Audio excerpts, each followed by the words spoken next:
Hello दोस्तों, मैं हूं ज्ञान और आज की इस वीडियो में मैं आपको बताने वाला हूं कि अगर आपको जो है इंस्टाग्राम के अंदर इस तरह की प्रॉब्लम आ रही है कि यहाँ पर आपको शेयर लिस्ट शो नहीं हो रही, शेयर लिस्ट में फ्रेंड्स की आईडी शो नहीं हो रही, यहाँ पर आप कुछ भी पोस्ट है, वीडियो है जिसको आप शेयर करना चाह रहे हैं लेकिन यहाँ पर जो है शेयर लिस्ट शो नहीं हो रही।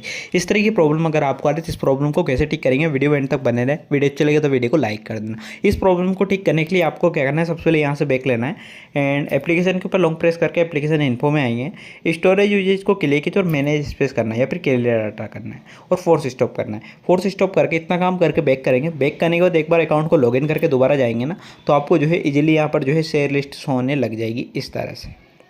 लेकिन अगर फिर भी नहीं होती तो फिर आपको क्या करना है, फिर आपको दूसरा काम क्या करना है, यहाँ पर आपको जाना है प्ले स्टोर के अंदर और यहाँ पर जाकर आपको सर्च करना है इंस्टाग्राम एप्लीकेशन को।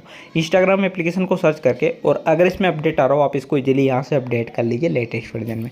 जब आप इसको अपडेट कर लेंगे, अपडेट करने के बाद ओपन करेंगे, इसके बाद देखेंगे शेयर लिस्ट शो होने लग जाएगी, फ्रेंड की आईडी शो होने लग जाएगी। लेकिन अगर फिर भी नहीं होती तो आपको क्या करना है, यहाँ पर आपको जो है 1 से 2 जो पोस्ट है ना उनको आप जब शेयर करेंगे तो यहाँ पर आपको सर्च करना है, सर्च करके फिर शेयर करना है। इसके बाद ऑटोमेटिकल शो होने लग जाएगी। लेकिन अगर आपको फिर भी शो नहीं होती, इन मेथड को ट्राई करते हैं तो जो प्रॉब्लम आ रही है उसका स्क्रीनशॉट लेके प्रोफाइल में आना है, 3 लाइन में क्लिक करना है एंड 3 लाइन में क्लिक करके और यहाँ पर आपको क्या करना है, नीचे स्क्रॉल करेंगे तो यहाँ पर एक टैब आ रहा है हेल्प की टैब, इसमें आके रिपोर्ट ए प्रॉब्लम पर क्लिक करके रिपोर्ट ए प्रॉब्लम और जो भी प्रॉब्लम आ रही उससे रिलेटेड आप इनको फीडबैक देना है। फीडबैक देने के बाद अपने अकाउंट के पासवर्ड को चेंज करके या फिर कुछ टाइम का वेट करके ट्राई करें। ये प्रॉब्लम नहीं आएगी, आप इजीली जो है फ्रेंड्स की आईडी शो होने लग जाएगी। तो अगर वीडियो अच्छा लगे तो वीडियो को लाइक कर देना, चैनल को सब्सक्राइब कर देना और बेल आइकन को प्रेस कर देना। Thank you watching in this video.